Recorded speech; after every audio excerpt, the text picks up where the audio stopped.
Uma vez a gente viu o Felipe Martins se defendendo nesse processo contra ele. Vocês vão lembrar que o Felipe Martins ficou preso injustamente por mais aí de 6 meses, 6 meses praticamente. E ele faz uma revelação bombástica, né? Inclusive ele até discute aqui com uma autoridade, dizendo que o Felipe Martins disse que no momento em que ele foi preso, ele ficou em uma solitária. Foi o que disse o Felipe Martins. A gente vai ver agora esse depoimento dele lá no STF, porque isso aqui tem viralizado bastante, principalmente também pela abordagem do advogado dele, que atualmente é o Frei Chiquinho Costa, um advogado que vem viralizando muito nas redes sociais aí pelo embate com o Alexandre de Moraes. Vamos assistir agora essa parte em que ele fala sobre essa questão da prisão dele? Também gostaria que ficasse consignado que o período em que eu passei na prisão, e aqui eu estou atestando a minha palavra, isso foi dito também por testemunhas, inclusive por uma testemunha que coletou isso de outras pessoas. Parte do período em que eu passei na prisão foi feito em isolamento, após o período de triagem, numa cela sem iluminação, verificada pela psicóloga da unidade, verificada pelos funcionários da unidade, durante 10 dias. Enquanto o senhor relatou isso para o juiz corregedor? Há um juiz corregedor que vai todo mês, né? Excelência, eu não recebi visita do juiz corregedor, mas recebi visita da procuradora, que era corregedora dos presídios pelo Ministério Público, recebi visitas do TJ do Paraná, os funcionários, né, os servidores, isso foi relatado a eles também, a própria corregedoria do DEPEN, deputados estaduais que integravam a Comissão de Segurança Pública do Estado do Paraná também estiveram lá e puderam averiguar esses fatos atestados, já, não só... Sim, fica registrado esse ponto já, o senhor já registrou, como o senhor falou, gostaria que fosse consignado. Vamos concluindo? Excelência, ainda não terminei sobre esse ponto, porque é importante, até para que... Não, o senhor já disse, ficou durante esse período, está superado, porque isso não consta da denúncia. Essa é a grande questão. Mas é parte da instrução. Eu estava preso, enquanto eu estava na solitária, inclusive, estavam tentando não, o senhor está dizendo que era solitária, então toda a descrição que está dando, quem está dando é o senhor.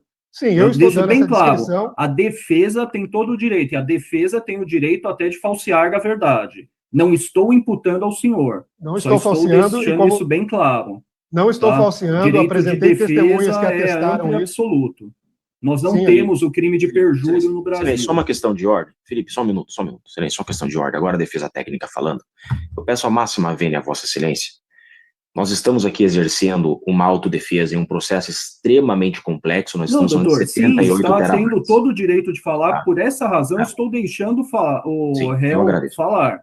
A questão é que está se estendendo muito em relação a isso. Ele não conclui. Excelência, há um injustiçado do tamanho de Felipe Martins, uma semana falando não sim, seria doutor, sim, sem problemas. O problema é que nós não temos uma semana de depoimento. O senhor sabe muito bem como funciona o processo. Eu peço vênia, Excelência, mas se necessário for, ficaremos um mês fazendo autodefesa. Vamos, senhor Felipe Martins, peço a Vossa Excelência eu só peço a Vossa Excelência que tenha. Sim, doutor Jeffrey, eu já entendi. Eu vou conceder a palavra novamente ao réu Felipe. Eu estou tendo toda a paciência do mundo, doutor. É muito importante que a autodefesa seja exercida. Em momento algum eu cortei a palavra de ninguém, quer dele, quer do senhor. Então são elementos extremamente problemáticos, mas que até agora têm sido utilizados para criar cerceamentos os mais absurdos, né? A gente está numa semana em que houve diversas manifestações de corte político, e eu entendo que não cabe aqui avançar no discurso político, mas cabe sim uma contextualização, porque a denúncia feita pela PGR ela começa justamente com uma introdução de natureza política, e a gente está numa semana que todos os órgãos de imprensa têm se levantado, têm erguido a voz contra a censura no Brasil. E eu gostaria também que ficasse consignado que eu estou sob censura há quase 2 anos.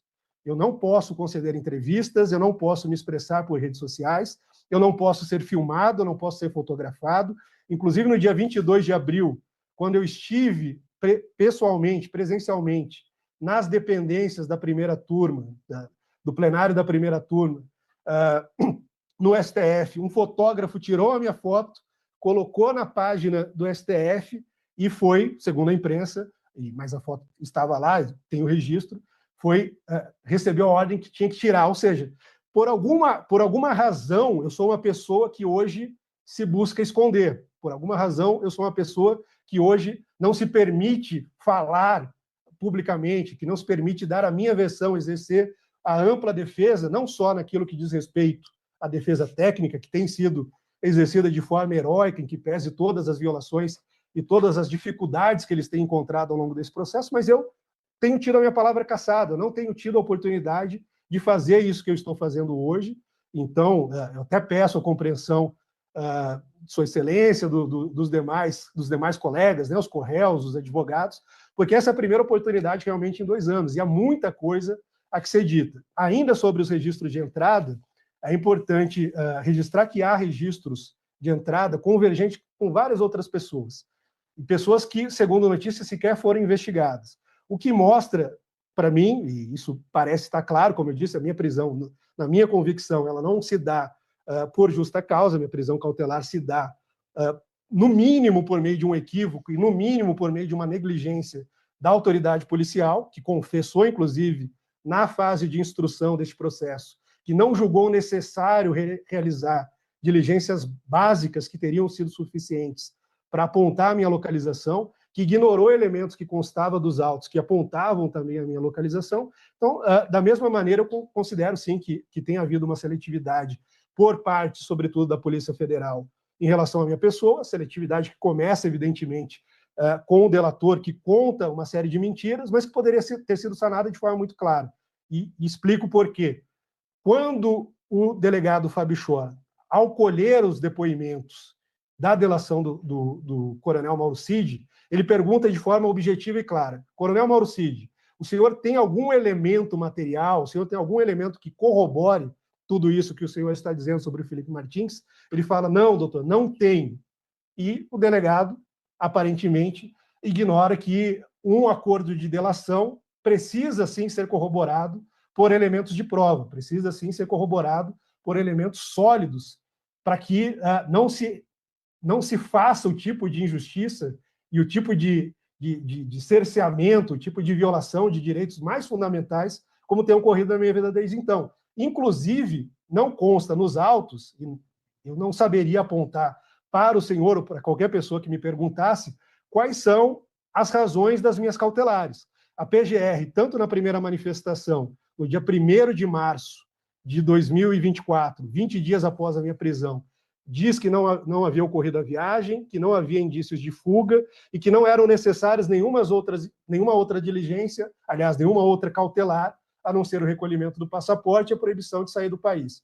Depois, quando se manifesta novamente em julho, no mesmo sentido, de posse das herbes, dizendo: olha, as herbes demonstram que ele de fato fez uma viagem para Ponta Grossa, se instalou ali e não mais saiu. Então está demonstrado que a viagem não ocorreu e, portanto, não há risco de fuga. Da mesma forma, a PGR se manifesta solicitando apenas as mesmas cautelares, menos gravosas, né, que haviam sido aplicadas a outros réus, que podiam conceder entrevistas, podiam viajar pelo país, e que eu, desde que saí da prisão, não posso fazer. Mencionei no início, né, amanhã, dia 25 de julho, é aniversário da minha filha, Aurora, não poderei estar com ela, não poderei ver ela, como não tenho podido, ela mora num local de difícil acesso, então isso dificulta ainda mais.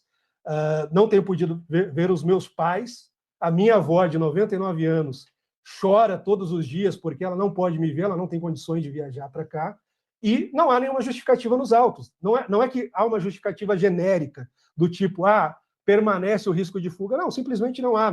Não foi juntado aos autos qual é a razão, só foi juntado aos autos o rol de restrições, que inclui as restrições de entrevistas, a restrição de expressão pelas redes sociais, o contato com uma série de pessoas, que tudo bem, até parece uma coisa mais natural, monitoramento eletrônico, comparecimento semanal, toda segunda-feira, no Fórum de Ponta Grossa, algo que já vem sendo apontado, inclusive, pelo Ministério Público de Ponta Grossa, pelos juízes responsáveis de Ponta Grossa, que parece excessivo e desnecessário, uma vez que eu sou a única pessoa do estado do Paraná que comparece semanalmente à Justiça para realizar essas diligências. Nunca tive qualquer problema nesse ponto aí, eu cuido dos processos também do 8 de janeiro.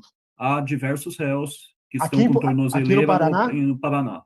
Comparecem toda semana. Semanalmente, não. Aqui, semanalmente, por exemplo, semanalmente, porque a determinação é do Seu Excelência, o ministro relator. Não é do juiz do local. Nós podemos solicitar essa informação?